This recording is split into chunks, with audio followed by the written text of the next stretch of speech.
Hi everyone, happy Monday. Welcome to the second installment of the weekly video newsletter for English. We are going to start with our student shout-outs. First of all of my students are super amazing, but I just pick 3 every week to give a shout-out to. First one for this week is going to be Sydney Clark.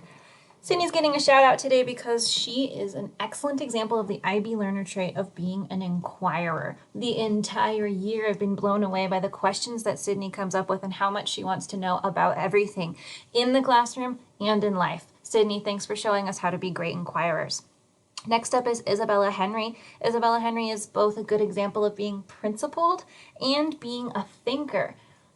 Isabella can also be called a risk taker because she's not afraid to share her thinking. She thinks very deeply about everything that we talk about in class and about things outside of class that she can bring in and make connections to. And I'm always really amazed by how well she shares her thinking with others. So Isabella, thank you so much for showing us how to be great thinkers. And then last but not least is going to be Logan Tracy. Logan is getting a shout out today because of his great communication skills. He is an excellent example of the IB learner trait of being a communicator. Not only is Logan always thinking very deeply about things, but he's doing a great job at sharing that thinking, both in writing and verbally, with me and with his peers. Thank you, Logan, for showing us how to be such great communicators. All right, so for this week, we've got a little less work to turn in, and that is mostly because of the Mandala Project introduction. So if you look at the assignments, the only thing you have to do at the end of this week, which is May 8th, is your second race paragraph. If you did not complete your first race paragraph or your personal symbols brainstorming from last week, you'll want to get those done first. Both of those are incredibly important to the work we're going to be doing over the next few weeks. You need to have all of your race paragraphs written and all of your personal symbols work done for the big projects that are coming up as we get closer to the end of the year.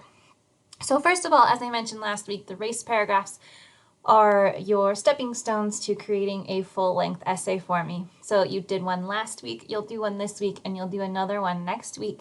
The week after next, we will talk about how to take those 3 race paragraphs and turn them into a full-length essay that will be due at the end of that week.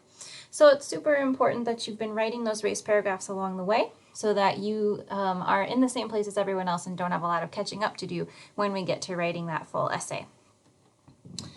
The Mandala Project is our final project for the entire year, and it has to do with your personal symbols. I want you guys to give yourselves a lot of time to go through all this information. You'll notice there's tons of attachments here.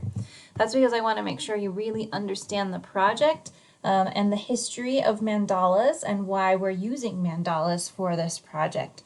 And this is going to be to share our personal symbols.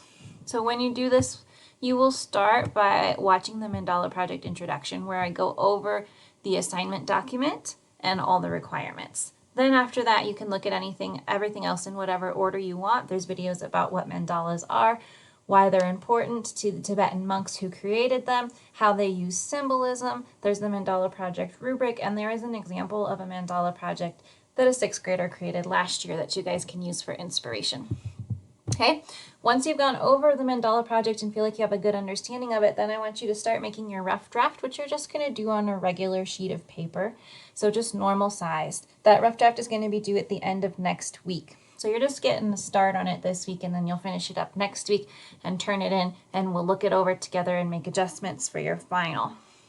If you have any questions about the Mandala Project, please feel free to either come to my office hours or email me any day of the week, and I will get back to you as quickly as possible.